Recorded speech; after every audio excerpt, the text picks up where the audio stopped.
So to get started, the first thing I'm going to do is actually to make a Spam bacon garnish for the top of the dish. So I'm just going to throw in a little bit of oil there in the pan, and then we'll fry up 2 thin strips of Spam.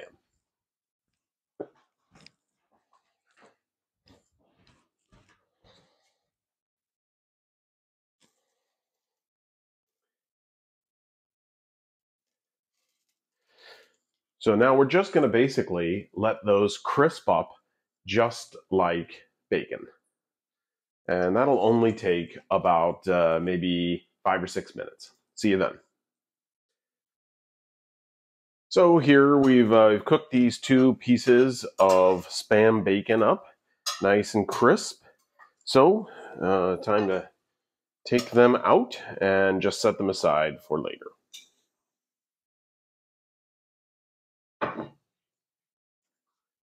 Now it's time to add our Spam. So this is 1/2 pound of rough chopped Spam. I would actually say it's maybe not rough, maybe it's medium chopped.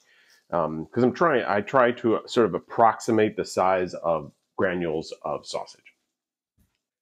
So now we're just going to saute these. That's going to do obviously 2 things. Since the Spam's already cooked, what we want to do is we want to use a good heat to get a bunch of color on it, to brown it up good. And then, of course, we also want it to render some fat because we're going to be using that fat for our gravy.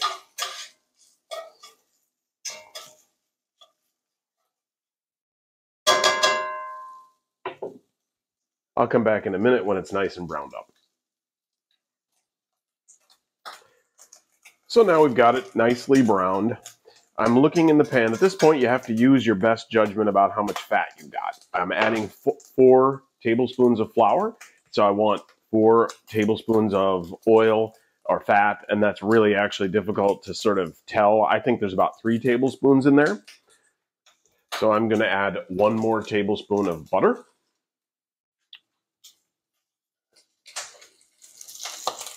Let that melt. Switch over to a wooden spoon here. Then I'll add the flour. Now that's 4 tablespoons plus a little bit more. I always add a little bit more because if my gravy's too thick, I can always thin it.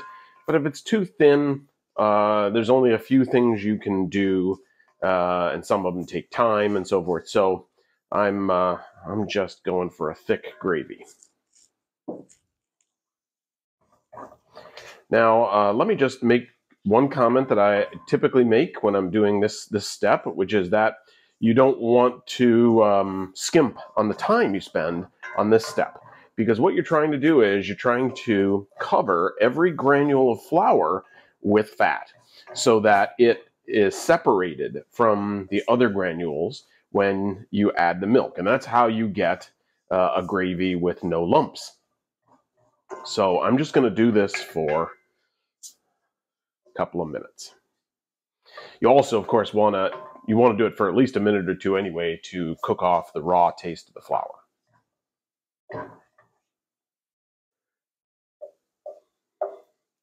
Now, while I'm doing this, I'll just mention one other thing. A lot of people get very hung up on the salt content of Spam, but you don't really need to. Here's why.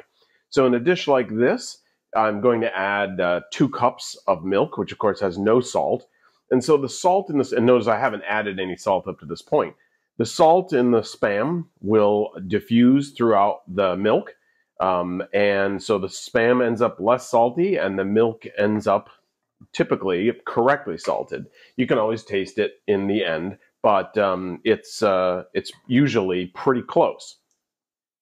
The other thing I'll mention is that if you're eating Spam in other ways, like say sliced Spam, and you think it's too salty for you, well, you should just follow the instructions that are actually in the Army Field Manual from the early part of the 20th century, which actually instructed you to soak Spam slices in water before using them, which will, of course, draw out as much salt as you want. You can actually make Spam taste almost salt-free, which is really weird, but it works. So I always, when I'm making Spam straight, like on a Spam sandwich, I always draw out some of the salt first, and it works really well. So that's ready. Let's add our milk. Typically, I'll add about 1/3, 1/3, 1/3. If you add all the milk at once, it's a little harder to emulsify it. So I can see my heat's a little high, so I'm going to turn it down a little bit. And I'll add the other third, another third.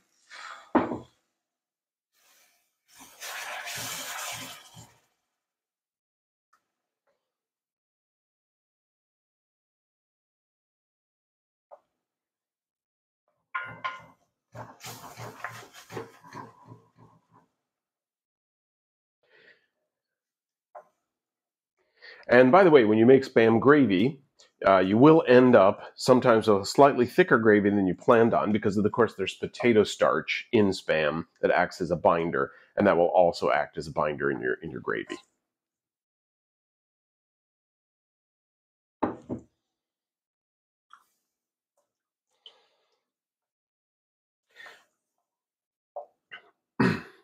So you'll see all of a sudden you'll get big clumps when you pour in the milk, and that's just because it's cold and the fat partially solidifies.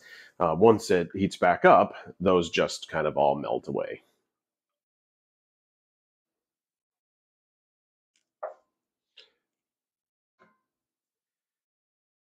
So as you can see now, that's coming up to a simmer, and so it will thicken up really nicely. We'll let it go just a minute or so more stirring here. Now, so at this point, the important step is that I'm going to add some seasonings, but I'm also going to let this simmer for at least 5 minutes on a very low heat. And the reason why is because I need time for the salt and other flavorings in the Spam to diffuse throughout the milk and the rest of the gravy. So because this is Spam and I want it to be sort of reminiscent of sausage, I'm putting in that's about a 1/4 teaspoon of rubbed sage. Here's a few thyme sprigs. You can use regular dried thyme. I'll fish out the stems, of course, when I'm done, but I like the taste of the fresh thyme.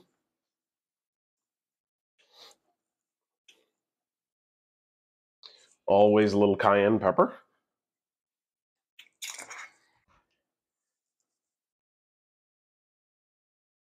And some smoked paprika, which goes really, really nicely with the ham taste of the Spam.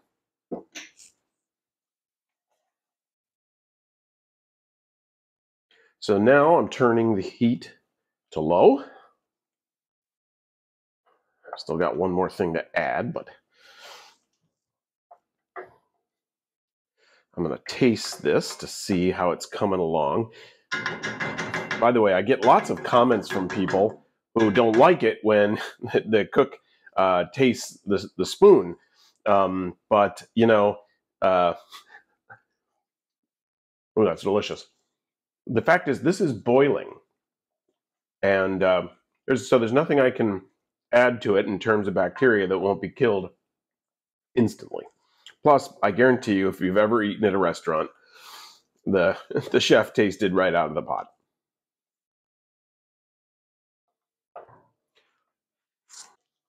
Going to add some black pepper now.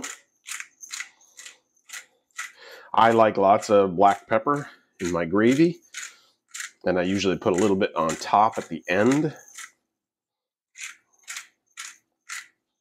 It looks pretty good.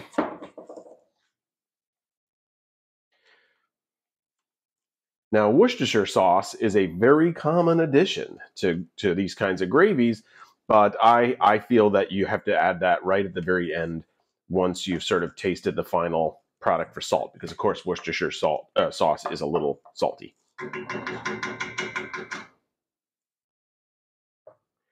Well, now we're just going to let that simmer for about 5 minutes or so. Okay, so we've had it simmering here. It's thickened up a little bit. And when you do this, and remember this simmering step is very important, I urge you to taste it a couple times during the simmering, and it's really interesting to see how it starts out and the milk is completely unseasoned. And then, 2 or 3 minutes into it, you can taste more seasoning, and then, 5 minutes into it, you can taste more. It's actually just exactly how I want it, but it's a little thick. So I'm actually going to add about half a cup of milk. I'll stir that in.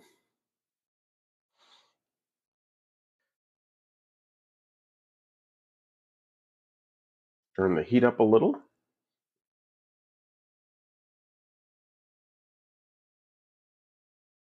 While I'm doing that, I want to brighten it a little, but I don't want to add too much salt. So I'm actually going to just add 1 teaspoon of Worcestershire sauce. Actually, more like a half a teaspoon.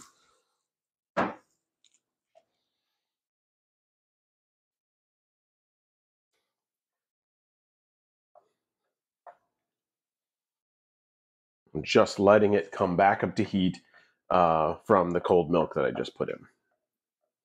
And I'm going to, while I'm at it, I'm going to find, hang on one sec, I'm going to find these thyme stems. I think there should be one more in there somewhere. I think I put in 3.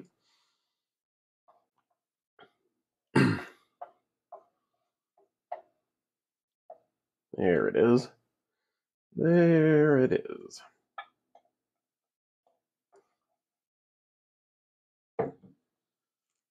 Okay.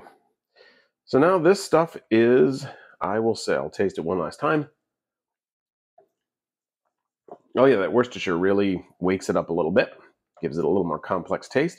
I will simmer it while I toast up some Texas toast, and then I'll show you a picture of the finished product. Oh, there's a piece of thyme right there. So when I'm done, I'll show you what it looks like in the end.